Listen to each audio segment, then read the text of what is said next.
સમાજની 72મી વાર્ષિક સભા તથા સ્નેહમિલન કાર્યક્રમ યોજાયો। મેયર તથા ભાજપા પ્રમુખ ડોક્ટર જયેશ પ્રકાશ સોની વિશેષ ઉપસ્થિત રહ્યા।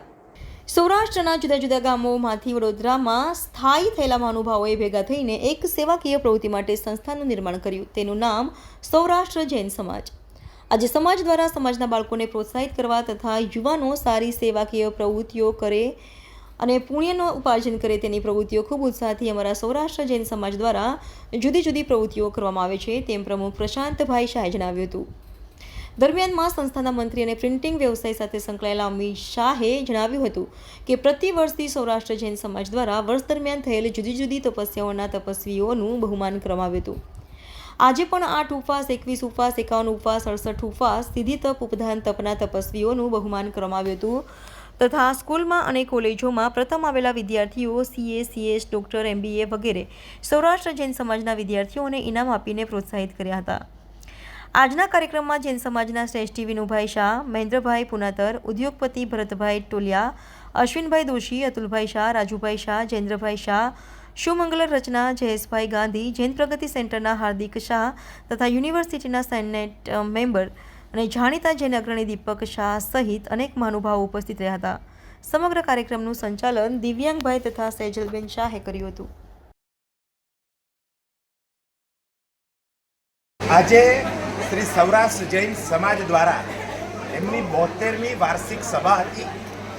આ સરસ કાર્યક્રમની અંદર વડોદરા શહેરના પ્રથમ નાગરિક એવા મેયર પિંકીબેન સોની તથા ભારતીય જનતા પાર્ટીના નવનિર્વાચિત નવનિયુક્ત જે પ્રમુખ છે ડૉક્ટર જયપ્રકાશ સોની એ ખાસ વિશેષ મહેમાન હતા। આપણી સાથે અત્યારે આપણા મેયર પિંકીબેન સોની છે, પ્રમુખ છે અમારા પ્રશાંતભાઈ અને બધા ટ્રસ્ટી મંડળ જયંતભાઈ વગેરે અમીશભાઈ।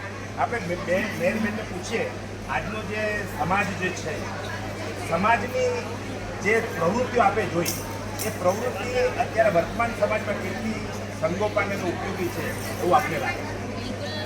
જે શ્રી સૌરાષ્ટ્ર જૈન સમાજનો આજે જે વાર્ષિક સભા હતી તો સાથે સાથે 75 વર્ષ પૂર્ણ કરીને 76મા વર્ષમાં મંગળ પ્રવેશ એટલે આદરણીય વડાપ્રધાન ભારત દેશની આઝાદી માટે જ્યારે આપણે એવું કહીએ છીએ કે આઝાદીના અમૃત મહોત્સવમાં ત્યારે આ જૈન સમાજ પણ 75 વર્ષ પૂર્ણ કરી અને 76મા વર્ષના મંગળ પ્રવેશ એટલે કે તેમના પણ અમૃત મહોત્સવને નિમિત્તે આજે સૌ ભેગા થઈ અને ઉજવણી કરી। જૈન સમાજ જે અહિંસા પરમો ધર્મ, સંસારના સૃષ્ટિના કોઈ પણ જીવને કોઈ જ પ્રકારની તકલીફ ન પડે એની ચિંતા રાખી અને જ્યારે આ સમાજ આગળ વધી રહ્યો છે, આદરણીય વડાપ્રધાન શ્રી અત્યારે આપણા ભારત દેશને આપણે સૌને આપણા સાંસ્કૃતિક રાષ્ટ્રવાદ સાથે જોડી રહ્યા છે અને ગ્લોબલ વોર્મિંગની અસરોથી સમગ્ર વિશ્વ જ્યારે ત્રસ્ત છે ત્યારે જૈન સમાજ એના શરૂઆતથી ભગવાન શ્રી મહાવીર સ્વામીના પ્રથમ ઉપદેશથી આ ગ્લોબલ વોર્મિંગનો વિષય હોય કે પછી સર્વ જીવો પ્રત્યે સંભાવ રાખવો, આ જૈન સમાજ જે જીવી રહ્યો હતો એ વસ્તુને અત્યારે આદરણીય વડાપ્રધાનશ્રીએ સમગ્ર દેશના સારા અને સુંદર ભવિષ્ય માટે કેટલીય વસ્તુઓ એમનાથી અપનાવી છે। નાના બાળકો જ્યારે કોઈ જીવને નુકસાન ન થાય તે માટે ફટાકડા ન ફોડે। આ પોલ્યુશનના કારણે આજે ગ્લોબલ વોર્મિંગની અસરોથી સમગ્ર વિશ્વ ત્રસ્ત છે તો આ પોલ્યુશન પર કંટ્રોલ કરવા માટે જૈન ધર્મના શરૂઆતથી આના પ્રયોજનો કરવામાં આવ્યા હતા।